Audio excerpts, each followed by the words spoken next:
Week 1 of college football, great start to the season. I mean, we had some really good games, I thought, from the high-level programs to the mid-tier programs to the lower-level programs. Thought we had some great ball overall. But in this video, going to be going over my top 5 most impressive teams in college football from Week 1. First, though, we're going to start off with some honorable mentions. Got a couple honorable mentions here who just missed the list. Pretty close, but it was going to be hard to beat these teams in my top 5, honestly. But the honorable mentions from this week, Week 1. First, we got the Auburn Tigers beating the Baylor Bears at Baylor. Auburn was, a team that a lot of people had questions on, like what is Auburn? Are they going to have an offense? Is their defense going to be any good?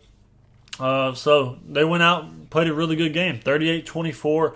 Jackson Arnold, 108 yards passing, no turnovers. But he did have 137 rush yards as a quarterback. 2 touchdowns. And then they had a running back that ran for 84 yards. Had a running back that ran for 74 yards. They both scored touchdowns. So Auburn ran the piss out of the ball. Simple as that. Their defense still got shredded, though. Quarterback for Baylor, Sawyer Robertson, still threw for 419 yards. So they still do got to figure that out. But that's a really good win, though. 38-24 at Baylor. So that's going to be honorable mention number 1. And then we got 2 more honorable mentions here. We're going with Tulane Green Wave. This is a Tulane team that a lot of people hyped up. They got a lot of transfers. Brought in Jake Retzlaff at quarterback from BYU, and he played a phenomenal game. I know they only beat Northwestern. They beat Northwestern 23-3, but that's a great start. The defense played great. They forced Peyton Stone into 4 interceptions, so that defense already has 4 turnovers on the season. Retzlaff threw for 152 yards, 1 touchdown, and he also had 113 rush yards, 1 touchdown as a quarterback as well. So these quarterbacks are running the ball, as you can tell. But that's going to be my second honorable mention, the Tulane Green Wave. And then obviously the last one for the honorable mentions, we got to go with the TCU Horned Frogs. This is a team that, they probably felt a little disrespected. Nobody was talking about them. Everybody was just talking about, Bill Belichick, he's going to turn North Carolina around. North Carolina came out, boom, 7-0. They scored like easy. And then you're like, okay, North Carolina might be back. And then TCU just, boom, they flipped that switch and they never looked back. North Carolina never had a chance. 48-14 score. Josh Hoover for TCU played a great game. 284 yards, 2 touchdowns. And then they also ran the piss out of the ball as well. 258 rushing yards as well. That North Carolina defense looked absolutely abysmal. So that's going to be the 3 honorable mentions there for Week 1. Now, for the top 5, we're going to start from 5 to 1. Number 5, we got to go with the Miami Hurricanes. Obviously, this is a Miami team that everybody's just been wanting to see get back to the real U. And in Week 1, they looked like the real U. They played defense. They had a somewhat explosive offense. I'm not going to say they look like beautiful right now. They still got some work. But Carson Beck, he did have some time in that game where he was just picking apart that Notre Dame defense. They played pretty solid, though. 205 pass yards, 2 touchdowns for Carson Beck.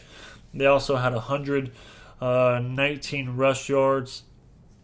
And then they forced Notre Dame into 2 turnovers while Miami had 0. So it's a really solid game there from Miami, beating the number 6 ranked team, Notre Dame. And Notre Dame, I wouldn't be surprised if they only lose 1 or maybe no more games this season. Their schedule's not that tough, to be honest with you. They really should just run through the schedule, in my opinion. But great win, though, for Miami on their home field to start off the season. And now Week 2, they're ranked number 5. So they really got moved up in the polls after that Week 1 win. Number 4, this one might be a little surprising to some of you. But if you stayed up late night, Saturday night, 11 p.m. Eastern Time, you would have watched the Utah Utes. Yes, the Utah Utes played absolutely dominant, 43-10. Went to UCLA and just stomped them on their home field. Everybody was hyping up Nico Iamaleava or whatever his name is. Left Tennessee because he couldn't get the money he wanted. And then you know what they say, the grass isn't always greener on the other side. And he just got absolutely destroyed. Utah played great defense. They should have a great defense again this year. And then this is a guy that I've been trying to tell people about, Devin Dampier. This is my sleeper Heisman pick right here. Just remember I said that. Devin Dampier, sleeper Heisman pick. 21 of 25 passing, 84% completion percentage, 206 yards, and 2 touchdowns. And then he also had 87 rush yards and 1 touchdown. This Utah team, this is a team to look out for in the Big 12. I wouldn't be surprised at all if they ended up winning the Big 12. But don't get me wrong, the Big 12 is pretty solid this year. They got some good teams in that conference. But Utah's going to be one to look out for, so make sure you do. Next up, number 3, we got Florida State Seminoles here. This is a team just like Miami. People have been wanting to see the real Florida State come back. And in week 1, they looked like the real Florida State after that. After that abysmal 2-10 season. Mike Norvell, he just had to get it going this year, and that's a great start. Absolutely dominating Alabama 31-17. Thomas Castellanos came from Boston College to Florida State to be the quarterback, and now he has a defense. Now he has some athletes around him, so it'll be really interesting to see what Florida State does in the ACC this year, because they do still have to go to Clemson. They still do play Miami, I'm pretty sure. Yep, they play Miami in week 5 or 6. Yeah, one of those, 5 or 6. And then they got to go at Clemson later in the season, at Florida at the end of the season. So it's going to be pretty interesting to see about this Florida State team if they can stay consistent. And then number 2, I think you guys probably know who the next 2 are. LSU Tigers at number 2. Go to Death Valley, Clemson, where, they say that's the real Death Valley, but LSU went in there and they turned that around. I mean, Clemson had the early lead 10-3, but LSU came out after halftime and they just looked like the way better team. I'm going to be honest with you. Their defense looked absolutely dominant. Cade Klubnik had no shot going against that LSU defense. All I've heard, I've been a Clemson fan a lot of my life. I'm not really anymore. I'm just more of a college football fan. I live down in the South, so I'm not far from Clemson. All I've heard is, this is the team right here, Clemson. Cade Klubnik, Heisman my ass. That guy, he can't beat anybody but Pittsburgh, SMU. They play Troy this week. He'll probably throw for 300 on Troy this week, and they'll be like, "Oh, Cade Klubnik's back." No, sir. I gotta see it to believe it with this Clemson team. I just can't keep falling into the trap of, this is the team, and then it's not the team. But LSU, they look like the team right now.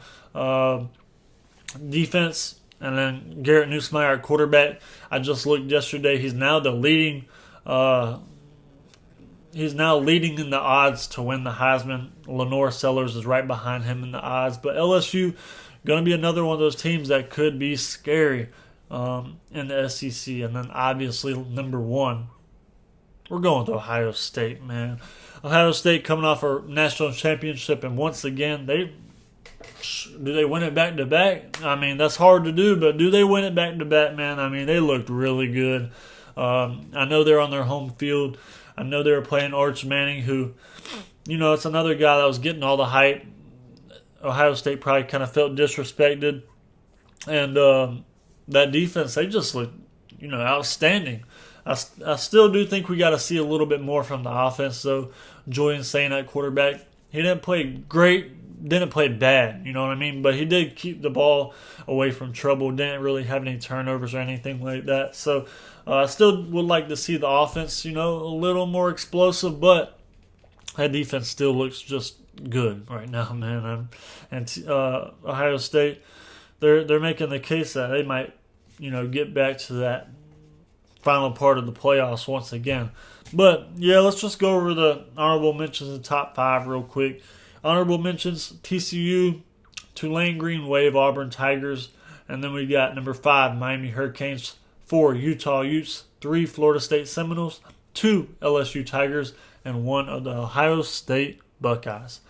That's going to be it for this video. Please subscribe to the channel and like this video for more sports.